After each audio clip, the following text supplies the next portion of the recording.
One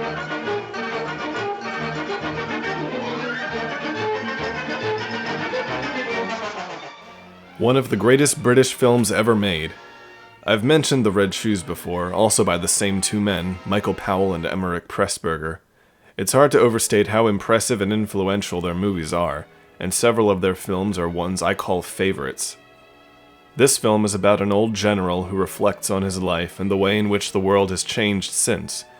Friendships are made, romances blossom, all done in impeccably efficient but never rushed fashion.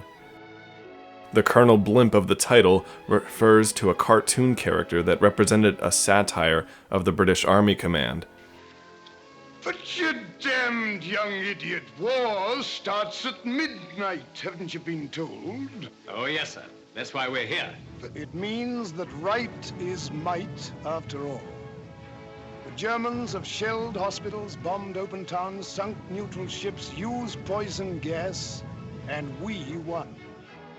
Though the British way does not always end up working in the country's favor, as with the Blitz, proving that the enemy will continue to fight dirty until England steps up to the plate themselves. Clive, if you let yourself be defeated by them just because you are too fair to hit back the same way they hit at you, there won't be any methods but Nazi methods.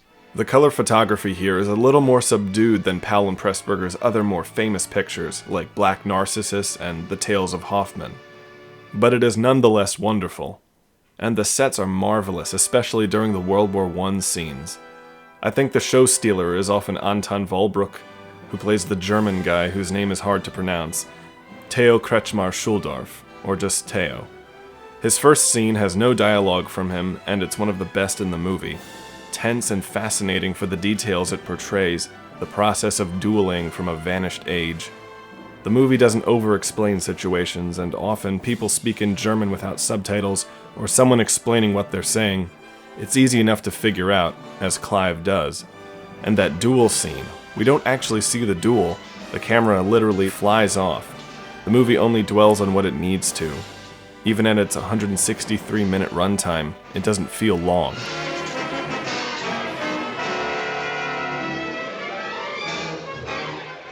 Theo's character goes through a brilliant and tragic arc, fighting for a losing nation, then being rejected by his own children after the rise of Nazism. As with Powell and Pressburger's other films, there are elements that transcend reality, like Clive seeing the same face on different women throughout the years. It's the changing face of England. And that's what the film is about, tragic as it can sometimes be, with all the complexities that come with it.